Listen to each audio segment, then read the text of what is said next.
'cause now and then in Rome, in somebody's den. Hey everybody, it's Mike Jeffers, ChicagoJazz.com, and welcome to episode 112, 113. I don't know what episode this is because I was on site at the Chicago Jazz Festival, so I'm all discombobulated. So we're just going to call this episode Libby York. Libby York is here with us. She is celebrating her birthday, her annual birthday bash, September 26th at the Chicago Jazz Showcase. And for those of you that are not familiar with the Chicago Jazz Showcase, jazzshowcase.com, 806 South Plymouth Avenue, I believe, is the exact Court, Plymouth Court. You are right. You're right. Plus, they have parking in the back. Right. I always like to get that out, too, because I know everybody watching this likes to see that. Libby, I'm so glad you are here. You're like a world traveler. I can't believe that you're actually in town and we can knock this thing out ahead of your show. How are you? It's great. It's great to be with you, and it's always wonderful to be back in Chicago. Now, you've played, obviously, all over Chicago, all over New York, all over Key West, Paris, throughout the United States, but I guarantee you've never talked about jazz at a hot dog stand. No, never with the dog right in it's front, right here. It's tempting, isn't it? Very tempting. It's tempting. But we don't look good when we're eating on camera, so we're going to hold off. But trust me, we're going to enjoy these afterwards. So Absolutely. Now, let's talk a little bit about this with birthday. ketchup, right? No. Oh, God, no, please, no. No ketchup. So here comes the comments. Here comes the comments. All right. So, Libby, let's talk a little bit. You have this annual birthday bash every year, September 26th, Wednesday this year, coming up very quickly. Who's going to be on it, and what can people expect to hear at the birthday bash? Oh, boy. I always say I throw myself a birthday party and hire the coolest musicians that I want to work with. We have Steve Million on piano, Larry Kohut on bass, Kyle Ash on guitar, and John Deidemeyer. I hope I'm pronouncing his name That's correctly. right. I think that's right. Well, wonderful drummer. It's going to be a great band. It is. So, you have 4 or 5 releases out. You've performed and everything. I mean, are we going to stick with a lot of the classic stuff that you do, the American Songbook, and base things off of maybe some other things off of your past recordings? Yeah, I love what I always say about this repertoire of the Great American Songbook. I've always got a list a mile long of tunes I've never done yet. It's such a treasure trove of music. So, we'll do some off the CDs, but I'm always adding new. I've got one from Abbey Lincoln I love doing, and, something from Michael Franks, and there's always new stuff to do, which I love. Well, so that's going to be September 26th, jazzshowcase.com, libbyyork.com. It's your birthday bash, which means everything that you're going to be performing probably relates to some point in your musical career. You developed your musical career. You started here in Chicago, I think. Actually started down in Key West. Oh, okay. Yeah, sat in with a guitar player from New York, Franklin McCare, and he said, if you're in New York, come sit in with me at my gig in the Village. Well, that's all I had to hear. I had a sublet on the Upper West Side and lived in New York for many years. And I remember we auditioned at a place in the Village called the Gate of Horn, I think it was called. And we probably had 3 tunes in our repertoire, and we got the gig. So then we had to woodshed and get some material together. But you grew up in Chicago, right? I grew up in Rogers Park, went to Sullivan High School. Were you singing in high school and stuff? In the girls' choir. Oh, that's it? That's it. I really didn't consider it as some kind of career, until kind of later in my life. To have it now at this point is just great. Well, and you went to college, I think, right? But that wasn't for music then. I went to American University in Washington. I was a political science major, and graduated and thought, well, what do I do for a living, And then actually started a restaurant in Rehoboth Beach, Delaware, which is now in its 44th year. Wow. The Back Porch Cafe. You still involved with it? I don't own it anymore, but a lot of our friends are still owners, and a couple of our friends. And I was just back there last month playing a gig in Rehoboth, and the old gang showed up, so it was really, really fun. I got to find out, because so you graduated with a political science major, right. And then you opened a Very restaurant. Practical major. You opened a restaurant. I mean, did you have background in the restaurant business? I had always worked in restaurants in the summer in Rehoboth, and kind of waiting tables and managing and stuff? Yeah. Yeah. And then I remember I was turning 30 at that point, and I wanted to kind of make a statement. So my partner Victor and I and my then husband, Ted Fisher, opened this cafe. And it just was, we were in the right place at the right time, serving farm-to-table cuisine. kidding. Right around the time Alice Waters was opening Chez Panisse in Berkeley. Okay. You know, fresh vegetables, fresh seafood. Yeah. And it just clicked, you know. Wow. So How long did you? I did that. I did it for 5 years. Okay. And then I was already like taking the bus to New York to play gigs, and you know. So you were already Really. kind of out in that area. So you were heading into New York at that point, Yeah. and all that, and starting to get.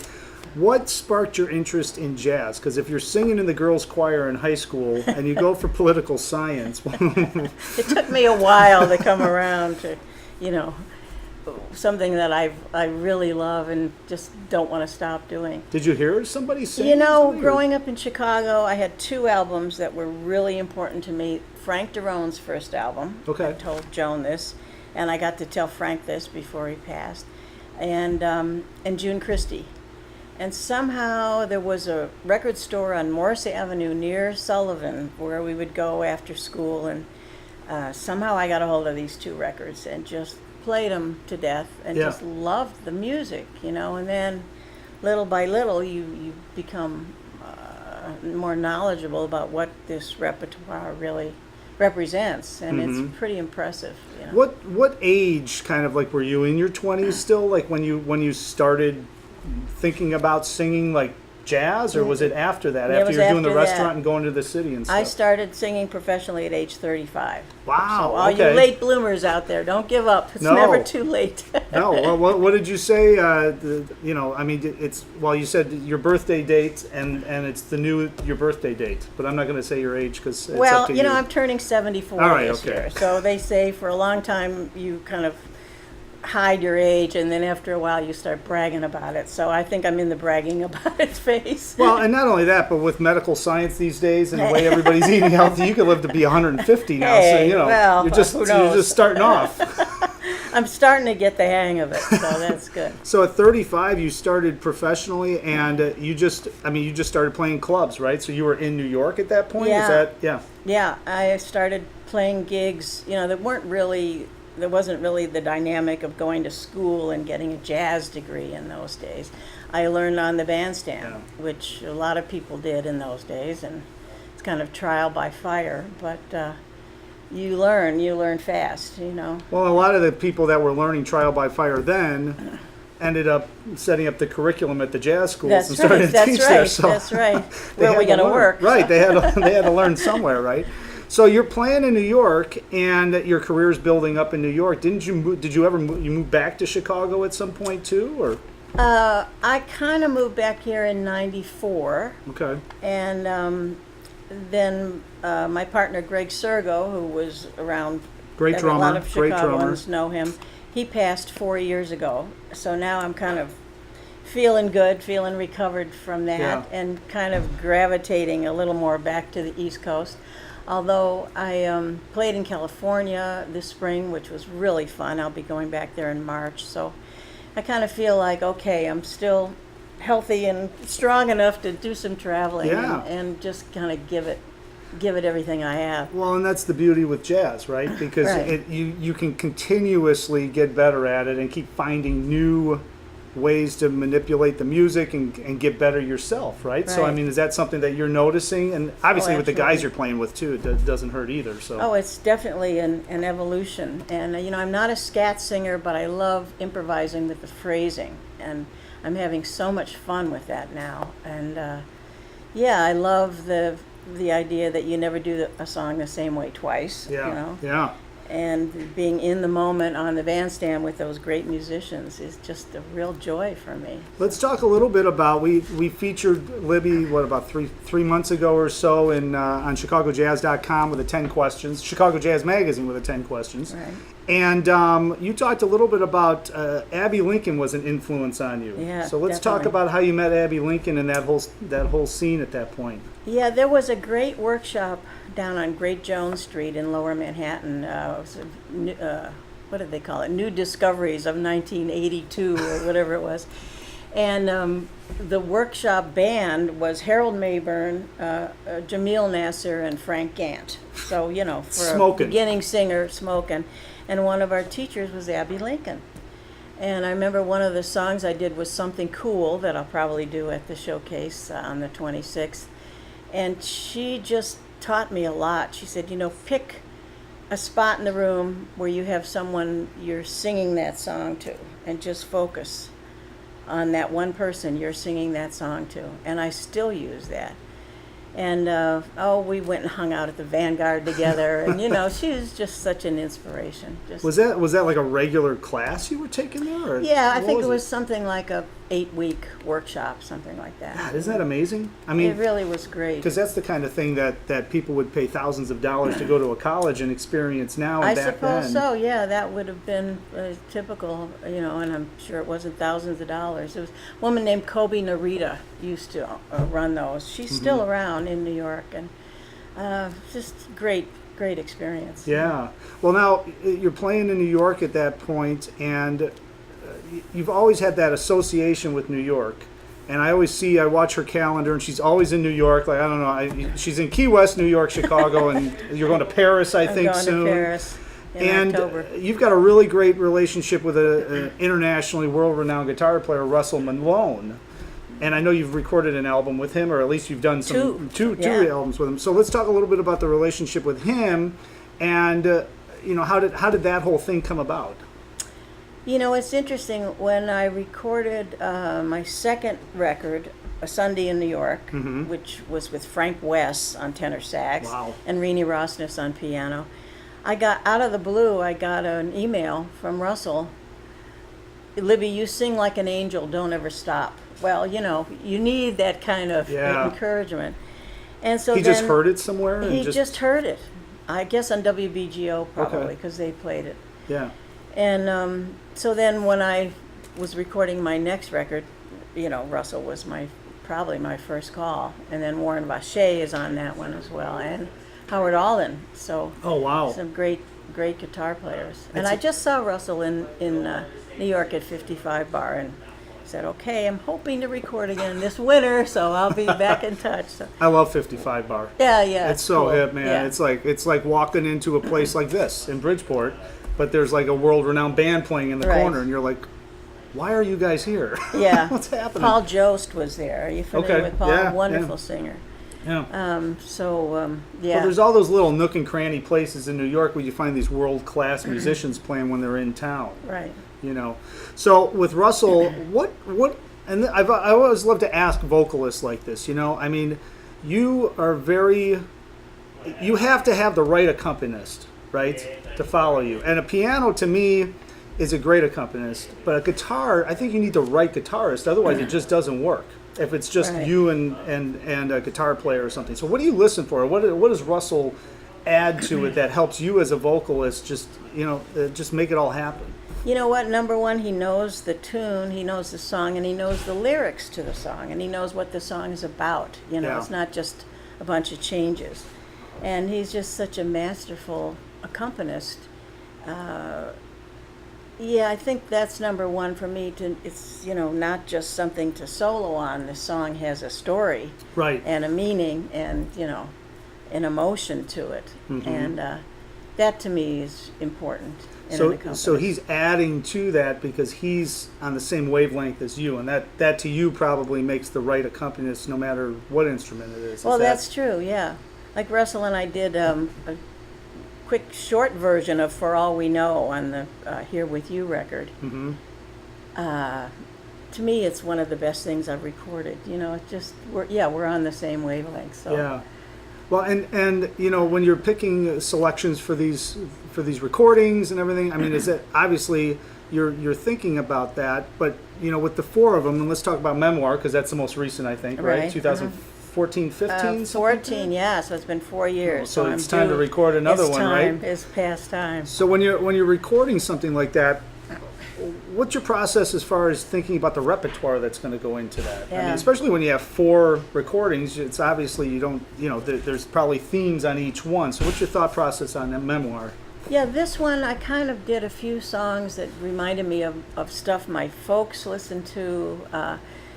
Thanks for the Memory, Bob Hope's theme song is on there. A couple of duets with Warren Vacher.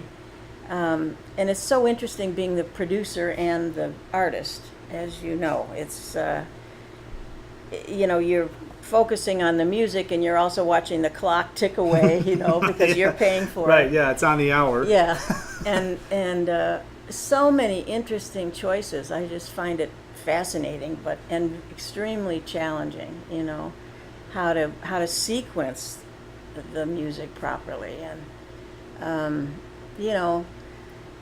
the first couple I did with a couple labels, and then I thought, okay, let me try just being my own producer, and so then hired the radio guys. I worked with Groove Marketing in LA, who's wonderful. Okay. And the PR people and the whole package. So, but obviously the music comes first. If you don't have something good to promote, then you're sunk. And that's the important thing too. I mean, as a vocalist, when you walk into a room, so let's talk about, she's going to go to Paris, and she's playing a private gig in Paris, but who cares? She's playing in Paris, so trip to Paris. Not bad. No. But I mean, when you're playing a club like the Jazz Showcase as opposed to a private gig like that or a festival, what's your thought process as far as the repertoire goes? It's funny. I really labor over the set list, and then I'm aware that some people are coming that have heard me several times, and you don't want to do the same things. And what about this particular date is important? And then, to tell you the truth, half the time the set halfway through will completely change, because I love being in the moment, sensing the audience. And after doing it for a while, my repertoire is big enough, and with great guys like Steve Million and the band at the showcase, you have the flexibility to make a decision in the moment, But yeah, I give a lot of thought to the sets and the sequencing and the keys even, and the tempos obviously, and it's an interesting challenge to program a good set. I'm still working on it. So let's talk one story that you told, I think, in the 10 questions thing. You're down in Key West, and who did you play with down there? Leonard Bernstein? Oh, Leonard Bernstein, Lenny, my friend Lenny. Yeah, her buddy Lenny. It was just maybe about a year before he passed, and that's the thing about Key West, you meet people you would never meet anywhere else. And we got a call, Lenny's here for dinner, because he had hung out with my friend Antonia in Rome at the opera. They became friends, and of course I came right over, and after dinner we were drinking grappa, as I recall. He was a bit of a wild child. Oh, yeah? Anybody will tell you that, the great maestro, but he had his wild side. And he knew I was a singer, and after dinner he said, Libby, let's go to the piano and play some blues. So I did. The first blues I thought of was Billie Holiday's Fine and Mellow. And I distinctly remember looking at him at the keyboard, and his face was just, lifted up to me and so warm and encouraging, and, you could see why he was such a wonderful teacher. And it wasn't until later I thought, oh my Lord, I just sang the blues with Leonard Bernstein. And we actually did a show in Key West last year at the studios of musicians from New York came down and did some of his wonderful classical pieces, and of course he's been celebrated around the world for his 100th birthday this year. So now you've got a place down there still, right? I do, yeah. So what's the music scene like down in Key West? Obviously, if you play island music, you could probably play on every beach bar known to man. Buffet bars. Right, but you're not exactly doing that. So is there a large contingency of people that want to hear this stuff down there too, Actually, like jazz? there is. It's not the thriving jazz scene that it once was. But there are a lot of people who just love this music. So I play regularly at a lovely place called the Gardens Hotel. And then I'm back and forth to New York, too. It's a very small island. So it's a good place for me to kind of regroup and learn new songs. And I don't know. I still love Key West. It's not a jazz mecca. It's not Chicago or New York. Well, and if you look at Chicago or New York 25 years ago, it's Chicago, New York now is not exactly jazz meccas compared to 25 years, so Right. everything evolves. But I would imagine there's a lot of snowbirds and transplants down there that probably love the music and really appreciate it when they get to hear it, because it's It's kind of true. rare to hear it down there, right? A lot of Europeans, a lot of people from up and down the East Coast that, you know, love jazz and listen to it in other cities, and then to be able to have some music when they come down there Yeah. is great. Yeah. And then I do shows at the Truman Little White House, which is really fun. It's the Harry Truman's residence Oh, that is yeah. now a museum for the state of Florida, but very interesting tour. And they occasionally clear out the living room and have concerts there. That's got to be And unbelievable. Howard Alden's been down, Jeremy Kahn's been down, Andy Brown's come down for that one.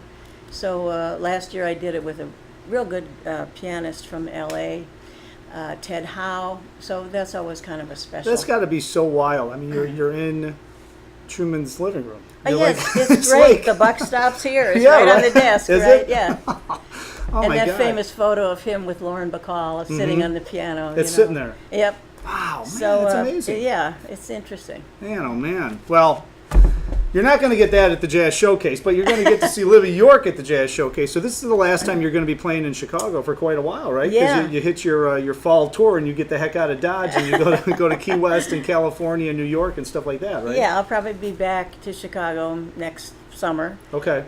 But so I hope people will come out to the showcase and say hi. Yeah. It's only a $5 cover from musicians, so Oh. I'm hoping some of my musician friends will. And that's if they bring a Stop gift, right? Actually, no gift, no gift. Cake, they could bring I'll some bring cake. Be careful what you wish for.